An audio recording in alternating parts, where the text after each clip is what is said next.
Welcome back to the Strategy Room. That was a home run, by the way. Off the wall and over, so it's going to count. That was Mike Straka hitting it out. Now we're going to try to do that. The Strategy Room essentially tells you what to talk about on Thanksgiving. We're going to give you both sides of the issue. We want to make sure whoever watches us is fully armed when your family brings up topics you don't want to deal with, but have to deal with. When we talk about the bailout, when we talk about the Lions, why they're still in that game and still winless.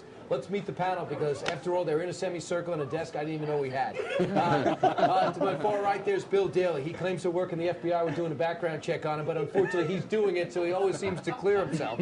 Of course, Andre Taylor, the author of You Can Still Win, and Andre, by the way, says you can still win, and he circles Ken every day.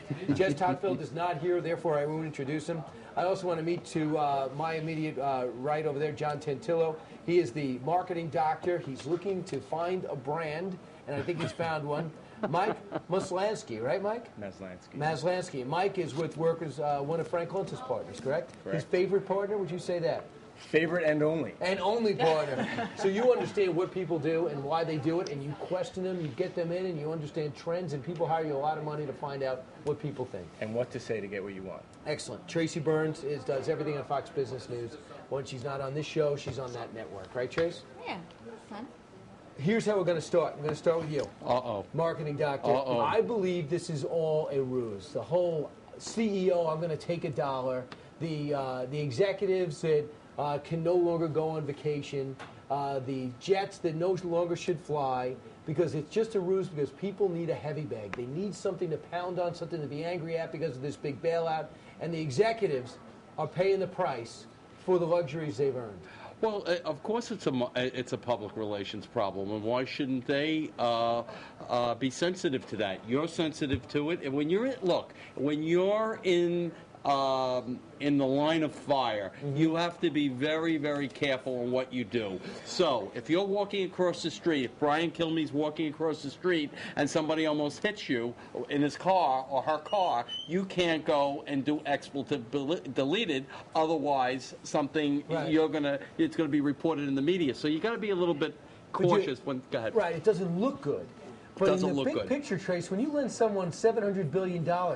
How much does $400 million really matter? The 10-year contract or the 20-year contract to be on the Mets Stadium. Citicorp is not going out of business. They still have to advertise. They still got to stay viable. They got to still stay up and running. Doesn't that help us get our money back? Well, I think, to me, the part that bothered me the most was that Elijah Cummings thought he could come in and all of a sudden start dictating what Citi does. I mean, this is now where we are with this. We've given out all this money. Now you're going to have the government coming in and making decisions for these people. I mean, soon enough, the government's going to tell you what's on the lunch menu and what colors the bathrooms are going to be. Or not to go into the lunchroom with these four executives because it's too much money. Exactly, but at the same time, I mean, even the U.S. auto CEOs coming to Washington in the corporate jet. I mean, net, come on, is that such a big deal? I mean, I think the bigger deal was that these guys showed up without a plan. That's the biggest story. And they pretty much showed up thinking this is going to be a layup. We don't even need to explain why we need the money. But fundamentally, all this is about sending a message, right? It's demonstrating that you understand your audience, understand that you know who you're talking to and what you're talking about, right? They didn't come with a plan. They came on a jet, which basically suggests to them suggest to the world that they live in their own ivory tower. They have no idea what's going on.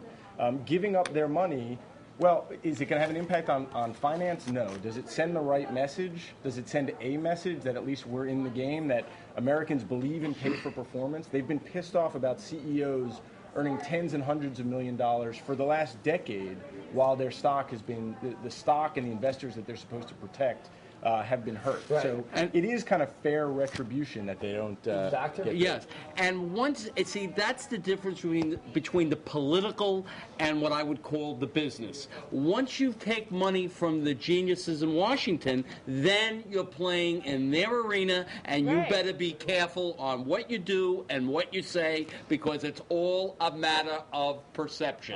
Andre, also, when you look at what's happening right now, at General Motors in particular, they have gotten cheaper pencils. They've gotten rid of the current wipe-up towels that they used to wear, and they're going for cheaper towels now.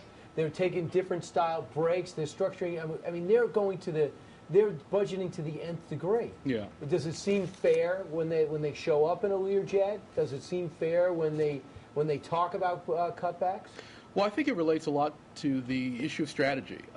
There is a feeling that that many people ignore in the context of success and leadership, and that is that there are a lot of people who think that your success prevents their success from happening.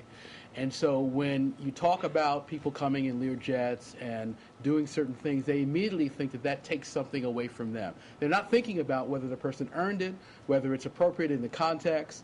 And I think that these executives really should have thought about that, realizing that it would have been a lot easier to fly commercial, park the jets, but keep that in mind. They're coming back. They're coming back now in a caravan. I understand. The average worker is driving from Michigan. A Winnebago, they're driving. Is that what they're talking about? Yeah, a big So, one. so now they're putting on a show. Yeah, Right. exactly. And you know, Brian, this is one of the biggest examples of poor, we would call crisis management in the corporate world.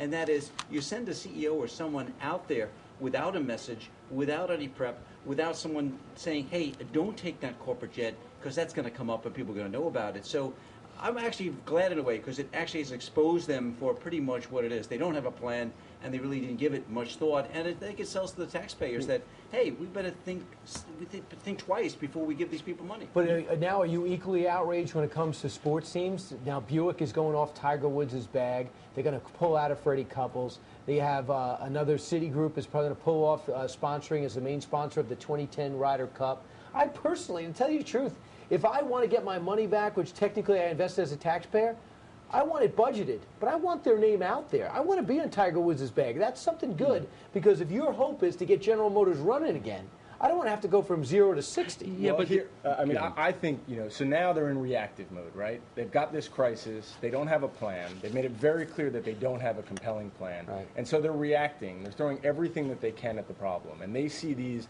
as kind of either high-ticket or high-press items, even though they may not be the most effective strategy. I mean, what these companies need to do is they need to start being proactive. They need to start looking at what is the right plan for the business for the future, which may be continuing to pay Tiger Woods or continuing to sponsor these events. Yeah. So often, and I know John will probably agree with this, companies first cut back marketing, right? So the first thing that they do when they've got a budget problem is they cut back one of the key tools that they're going to use to drive Which is the business. most Exactly. ridiculous So thing to stupid. do, but yeah.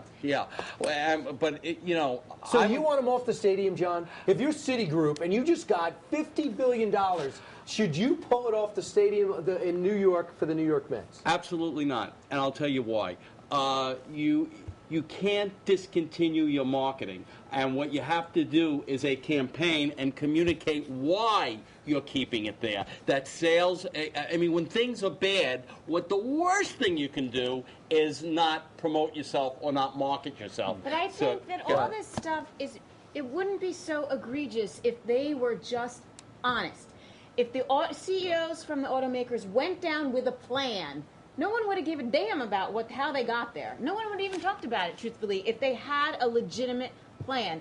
If Citigroup wasn't pulling Right. wool over our eyes for all these years, because basically for the last, 3 years during this whole financial crisis, Citigroup was the stock to own, but it ended up being a bunch of BS because it was loaded with toxic And let me assets. stop you, Tracy. I thought Citigroup was an example of how the bailout worked because they tried to buy Wachovia and they lost out to Wells Fargo. I thought, wow, they really made the most of that $25 billion. Didn't they try to buy the Wachovia bank? I think that was the end of. That's what killed Citi. How do you Citi- buy something when you're buried in debt and about to go under? Absolutely, but the worst is they gave Wachovia money to help keep them going. It's our money. And then Wells Fargo comes in and swoops them right up. The whole system is so messed up these days. But I just think if Citi was, Vikram Panda, I don't know what he's doing. John Layfield seems to think he has pictures on somebody, but I think that because we can't figure it out. Like, it makes no sense. Well, what they're doing. he's new there. I mean, what about Sandy Weil and all these people who built Chuck this Prince, company? and